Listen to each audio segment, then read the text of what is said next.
like a fat little old punk up here.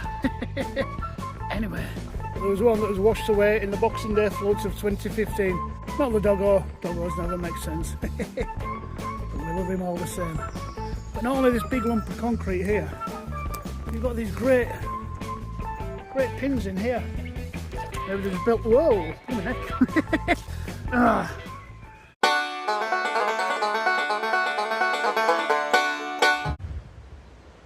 Now, as you can see, there is quite a lot of land there. I'm not entirely sure how much of it was utilised for this purpose, but it goes on quite some distance. Hey up guys, we're here. We're always here. About centre of screen, we now have a football pitch and a cricket ground.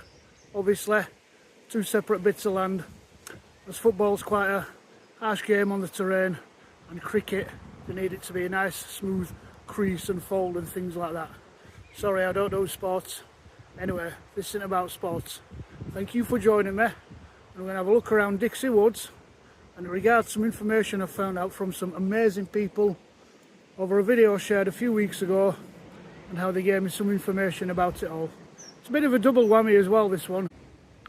As I'm sure you can see, there's a former mill there. I think there used to be a mill exactly where all of this land is. So where it all stands, at least right of the fence, the black fence there.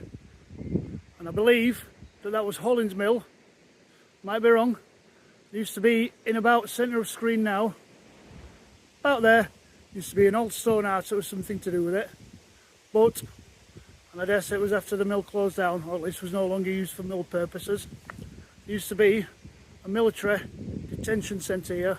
Now I was told it was a prisoner of war camp, but the information I found seems to contradict that. So we're going to stick with military detention centre. And it was all kind of centred around here, around Dixie Woods. Dixon Scar Green, I believe is the proper name of it, just outside Sowerby Bridge. The archway stood about here, where the gap in the road is. Say gap in the road, there's obviously the road up to the right hand side, but where the cobblestone is, in the middle of picture. If I can, I'll slide a photo in.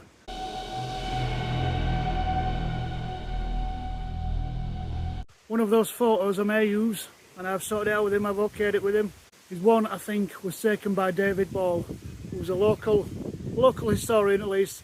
If nothing else, he certainly documented the area. I think back in the 70s, from what I've seen. Brilliant stuff. It's really interesting to watch and to compare the two. Right, so without further ado, let's get walking on down this cobbled path and see what we can see. Because there are obviously some things I've seen. It's a fairly common place. I come with my dog. You've got the river down in the bottom, where when the weather permits, we'll let him go and have a splash, as many people do with the doggies. But I've often come down here and I've looked around, and you can see remnants, as I say, of the mill way over there. And I've often thought that there's more than meets the eye. But I put a video out on YouTube a few weeks ago, maybe last week. Hey up guys, just a bit of a short one here. I'm sure most of you can tell. I'm down at Dixie Woods, just outside Sowerby Bridge. If you look around, you can see in this little clearing here, just this little area here, there's lots of evidence of man-made things. Maybe the week before, and I asked people to identify what was way over there. And let me tell you, I got some amazing and completely surprising results. So, as I say, we'll have a wander on down. And once we get there, I'll show you a few things I've seen. So I've just wandered from up there. We are ultimately going to go there. You can just see that bridge just centre of screen. But what I want to share with you is that I obviously believe this here where I'm stood would have been former mill land, belonging to Hollins Mill. But that there is now a private residence. It's called Mill Race, and I think a race used to be like a way of harnessing the water from the river and using it to power the mills. So like hydropower, water wheels, that sort of thing.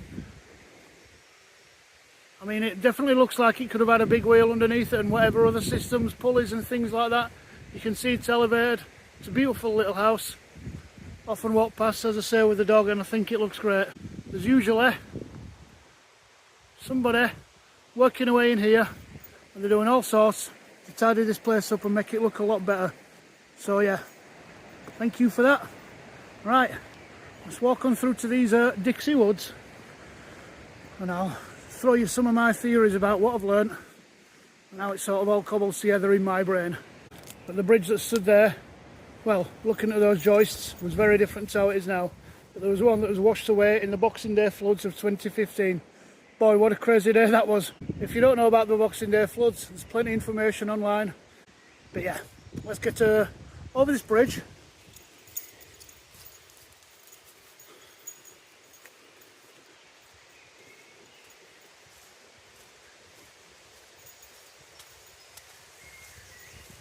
We've just come from over that bridge. We're going to have a bit of an explore around here. So as I say, we've come down here to have a bit of a look and a bit of an explore of Dixie Woods. Now, I know many of you watching this will be familiar with the area, and you'll come down as youngsters, teens, whatever, older people, grown-ups, brought your own kids down here, and you'll know bits about this, little things, little pieces of information. But I want to thank a couple of folk who commented on a post on a video I shared on YouTube, but then I later shared on Facebook, as I often do, you know, to try and kind of push the video a little bit. And those people are somebody by the name of Stephen Berry. I don't think he's any relation, but you know, Berry's a common enough name. And someone else by the name of Sue Cordingley.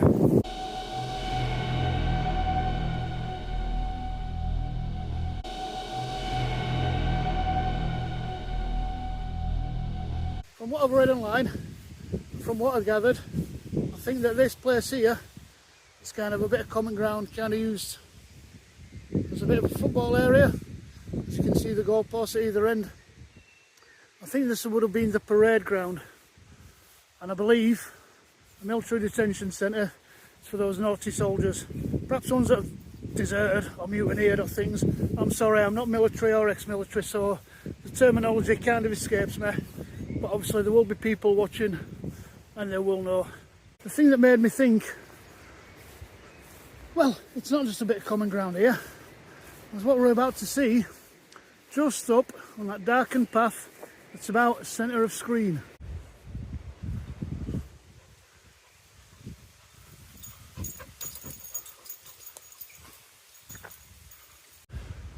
As we make it up this path, you can see immediately in front of us we've got a wall.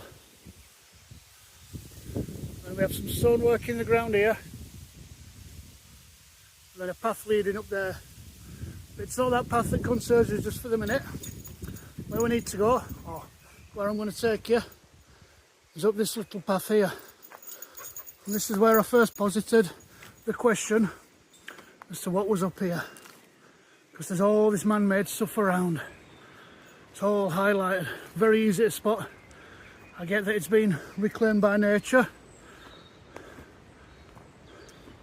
But as I say, it's a fairly common place. I come with my doggy, and the first time I came down here, I noticed so much.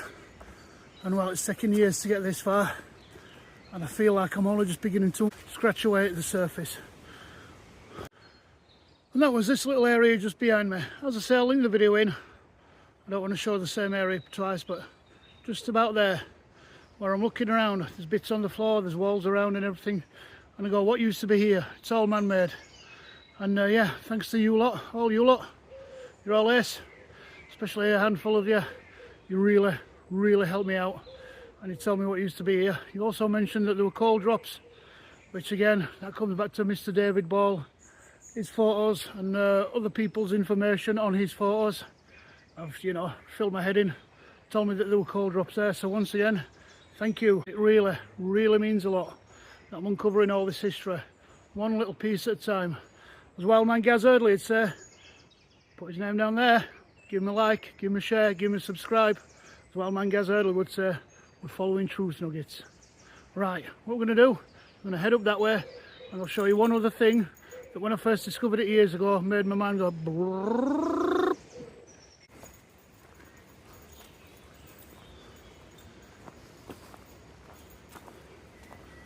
Now, as many of you know, this is Dixie Woods, Dixon Scar.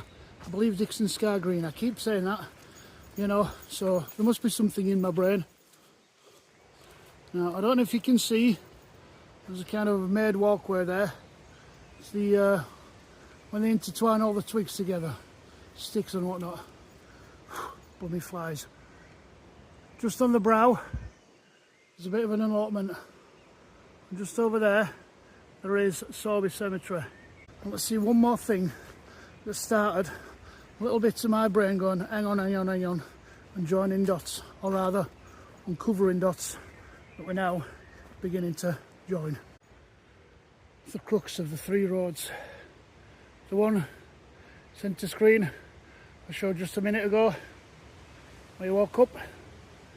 The one centre screen is the one we've just walked up, with the interesting bits at the bottom related to the other video that set this whole thing in motion. And then that's the path I've just talked about. As you can see, people on bikes use it. E-bikes, off-road bikes, things like that, mountain bikes, whatever. Anyway, what we're going to do is we're going to head up here a little bit. And it was things like these gate posts here. As you can see, there's 3 that we can see. Now they are fairly modern, say fairly modern, early middle 20th century. But why are they here?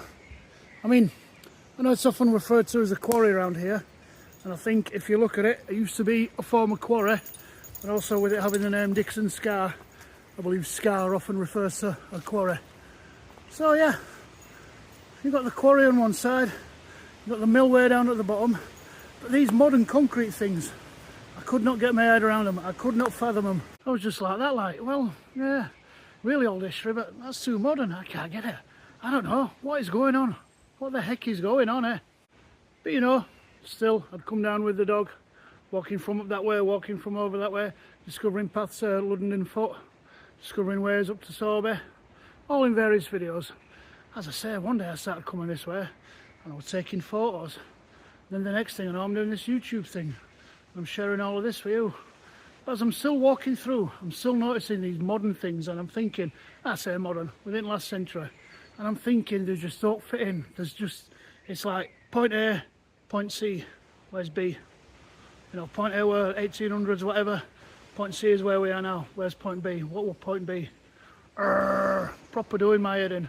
But you know, I'm walking, I'm looking, I'm filming, I'm photographing, I'm doing all the usual stuff. And I'm seeing this stuff. And it just didn't. And then suddenly last week, boom. Thanks to some amazing people out there. One of those things that just didn't make any sense alongside the gate posts was this thing here. Not the doggo, doggos never make sense. But we love him all the same. But not only this big lump of concrete here, you've got these great pins in here. I mean, what are they for? I don't know, I don't have anything to size compare. I'll tell you what, just give us a second. So yeah, they're quite large. And that's only the surface you can see, that's only the top of them. You know, they'll obviously go way down below. Oh, hello. Someone's come to say hello. Thanks to you all. I was told there's a military detention centre here. So that will be the thing I was on about a couple of minutes ago, where I was saying we had point A and point C. And suddenly, this military detention centre makes sense for point B. Now, there's not much else to see around here. Nothing else that is sticks out in my mind as unusual or kind of doesn't fit with what we're told, doesn't fit with the narrative. As I say, it looks like a quarry, mill down there. And now we've got all the other bits filled out. Oh, hang on a minute. Just seen something. Now that I know this bit of information, could suddenly tie in a bit more better with what we've been told. And that is this here. That definitely looks like the corner of a sink. I want to say like a Belfast sink. I might be wrong. But again, as I say, once you know a little bit of information, you can start to cobble it again. Sorry. Again, more ceramic and new. So yeah, shower block. cleaning room, something like that. But yeah, as you start to get these bits of information given to you and join all the dots, then suddenly you see things like those little things on the floor and you go, hey up, I think we're onto something here. See all these red bricks? Never really thought out of it, but now I know. Now I know why they were here. I can kind of see why they might have stopped quarrying. Maybe they just built, whoa, pull my neck. Maybe they just built everything they needed to build and they said that'll do. And I can sort of see why the mill would have stopped running. Cheaper goods from India and the Americas and whatnot. Not sure. It's all kind of in there, but swimming around with a lot of other stuff. But I can get kind of why the military detention centre would have stopped. You know, no longer at war. Or was it something to do with war? Was it maybe something to do with conscription? Ah, you see, that's just coming to my brain. Very interesting. Either way, why was that knocked down? Was it knocked down because it was a military base? Or was it demolished because of other reasons? Maybe it was just that they wanted to preserve this entire area and turn it into what we now call a nature reserve. Although I believe our friends across the pond call it nature preserve. It sounds like a jam to me, but we won't get into the jam and jelly debate. I'm sure I'll edit this all together and hopefully it'll make a bit more sense and be a bit more coherent. Another one of these random fence posts. They're also related to the other three that are just behind. Now look at that, eh? That ain't just a load of quarry, a load of stone. I reckon there's something hidden in there. And like my friend Mr. Gaz Eardley says, truth nuggets. It's all there. Some people want to scratch away, some people don't. There's always going to be someone that might not be quite the clown I am. There's always going to be someone that'll share this stuff online for you all to have a look at.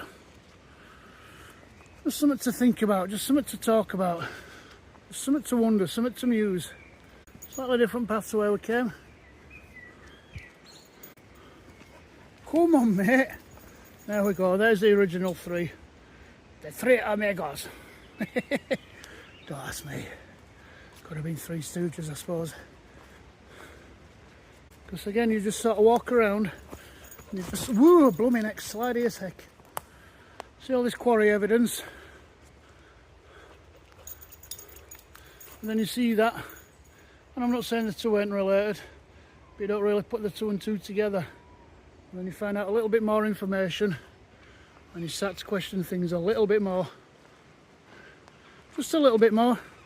If it's just one more question to keep you going, just one more thing to have your mind ticking over, just one more thing that's out there, that's hidden in plain sight. I do understand that things change and you can use whatever phrase you want, but the fact of the matter is there's stuff around you that's getting changed all the time. But there are certain things, certain old ancient things like this, that even though they do try to change them, well, they reveal the secrets anyway, just by being left alone. I suppose the only real true thing they can change is if they build and build and build and build and build and build and build over the top of it, like with cities and towns and whatnot. And then as the population increases and greenbelt land is lost more and more, maybe they start to build and build and build. And again, speaking of losing greenbelt land, what is this place going to look like in 100 years? Because by then they'll dig this up. Who knows what they'll find. Now what I think might have been part of the military complex as well would have been this BMX track down here, which is no longer used as a BMX track, but you know, way back when. Was that, what was there? Was it sleeping barracks? Was it where like the officers and drill sergeants and things like that stayed? Or would it have just been like the regular soldiers? Would that have been the mess hall, naffy? There's obviously a clearing for a reason. You know, they had to house them somewhere. You know, give them food and shelter at least. Despite the entrance we did way back over yonder, way behind me and then some, the entrance for what I believe was Hollins Mill. there was another entrance down there, and I think that was the entrance to this military centre. So we'll have a bit of a wobble down there and see if we can find anything, but there's not much to see. There really isn't anything to see without doing some major digging, or at least I don't think there is. Might surprise myself, we'll find out in a minute. And this is some of the early stuff that I first noticed. Alongside that wall there, looks like it could have been part of a room or something. Coal drops. You have this bit here, and then you've got this whole thing here. Well, this looks like something placed in something, or something placed around something. Possibly thinking, with the size and shape, was it part of these stones that we keep seeing everywhere? I believe was some kind of way ancient boundary marker. Way back when. Talking prehistoric times. Seen them all over. I'll try and throw them into my videos more as I walk along. And yeah, but they're scattered all around this area. All around this side of the Calder Valley. On Sowerby Bridge, Ripondin, Lishworth, Norland. No, that's way up, but it's still around this kind of area. Anyway, let's see if we can find any evidence of this old military thing, gatehouse entrance thing. So just have a wander down here. So just there, about centre of screen, you can see it kind of splits off. That's the bridge that we came over when we first walked down here.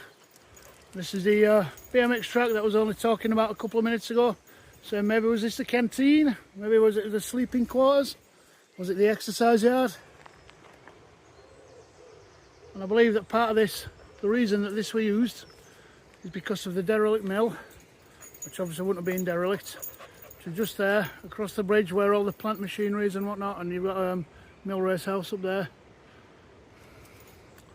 And then the strategic position, thinking from militaristic point of view, again, you'll be able to, if you are military or ex-military, you'll be able to have a look and understand this way better than I could. So here we have, I don't know, looks a bit more 80s this, but maybe there's truth in it, hidden in plain sight again. Maybe this was the entrance to these military barracks. Barracks? I hope I said barracks then. Could it be? Could it have been once upon a time where they'd have been marched from the train station all the way on here? And I mean, it's quite a march from the train station. Say about half a mile, maybe a mile. Here's the football ground I was talking about a little ago. And just behind that is the cricket ground. You can just about see the clubhouse that I think they both share. Just about centre of screen now. And what me and my little furry friend are going to do, we are going to wander on home. We're going to say once again, thanks for watching. It really means a lot. And I hope you can, if you've made it this far, if you've not already done it, please hit that subscribe button. Please also hit that bell notification, and you'll get notifications when I get new videos, when they're uploaded. I mean, I often share them around, but wouldn't it be great if you could get that notification straight away because you subscribed and you click that little bell. Go on, you know you want to make a fat little old punk up here. Anyway, without any more jibber jabber, thanks for watching, and we'll catch you at the seaside. Ooh, look at that blooming dogger.